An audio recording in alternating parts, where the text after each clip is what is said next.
Welkom en dankie dat jy by my aansluit vir Taxbreek. Hier is 'n potgooi oor Suid-Afrikaanse belasting vir Suid-Afrikaanse belastingkundiges en praktisyns. My naam is Pieter van der Swan en in elke episode gesels ek oor 'n aspek of 'n onlangse ontwikkeling in Suid-Afrikaanse belasting en ek doen dit in Afrikaans. Ek probeer verder om elke episode kort genoeg te hou dat jy daarna kan luister wanneer ook al jy 'n paar minute in jou dagboek het. Nou die vraag waaroor ons vandag gesels is een wat baie meer gereeld opkom as wat ek sou dink dit moet. Die scenario is die volgende. Ons het 'n individu wat aandele hou in 'n maatskappy.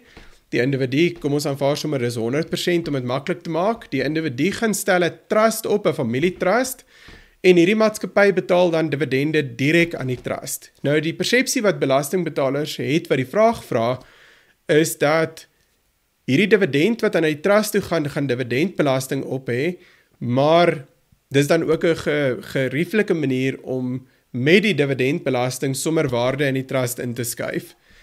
Nou, ek dink in enige scenario of wanneer 'n mens na strukture en stappe gaan kyk, is dit belangrik om te volg wat is die vloeie van waarde wat gebeur en in watter rigtings vloei dit. En hierso wat belangrik is hier's twee vloeie.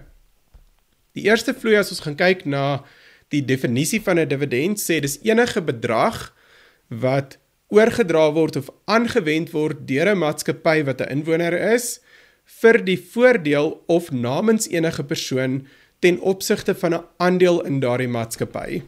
Nou as ons na die verduidelikende memorandums kyk, toe die definisie in 2011 rond verbreed is dit duidelik dat hierdie definisie is bedoel om dividende te dek wat direk na die aandeelhouers toe gaan, maar ook enige ander vloeie uit die maatskappy uit waar daar 'n skakel of 'n kausale verband met die aandelehouding bestaan. So hierdie transaksie gaan definitief dividendbelasting op hê.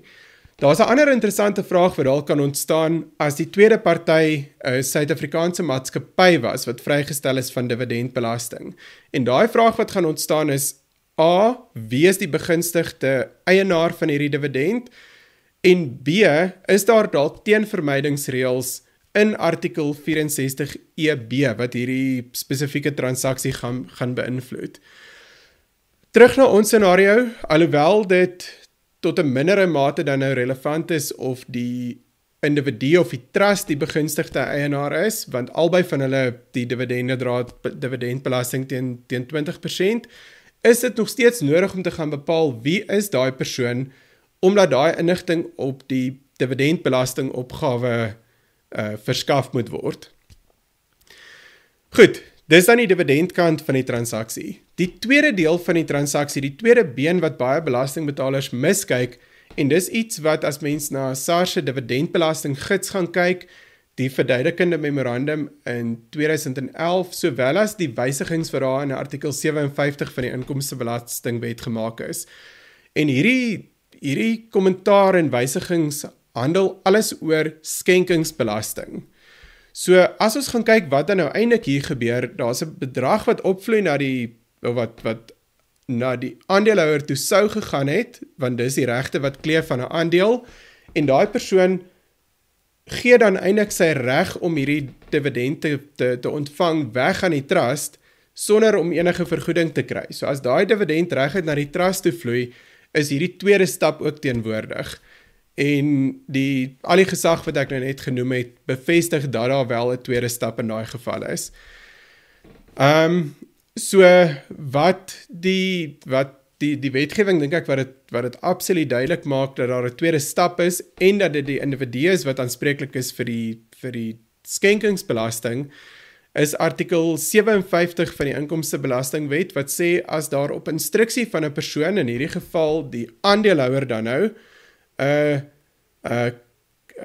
dividend reguit na 'n party anders as die aandeelhouer toe vloei, dan is daar 'n konstruktiewe dividend gevolg deur 'n skenking. En artikel 57 maak dit dan baie duidelik dat die persoon op wie se instruksie daai geld oorgevloei het, aanspreeklik is vir die skenkingsbelasting. So ek dink dit is sonder twyfel dat die tweede been dan skenkingsbelasting sal dra. So om op te som, in die scenario waarna ons vandag gekyk het, dividende wat na iemand anders as 'n aandeelhouer toe vloei, is daar twee vloeie om te oorweeg. dividende en skenkings, en die feit dat mense dit in een stap doen, is nie noodwendig 'n basis om te sê, maar jy spring enige van hierdie twee gevolge vry nie. Mens moet gaan trace waarheen gaan die waarde en in watter rigtings skuif dit alles.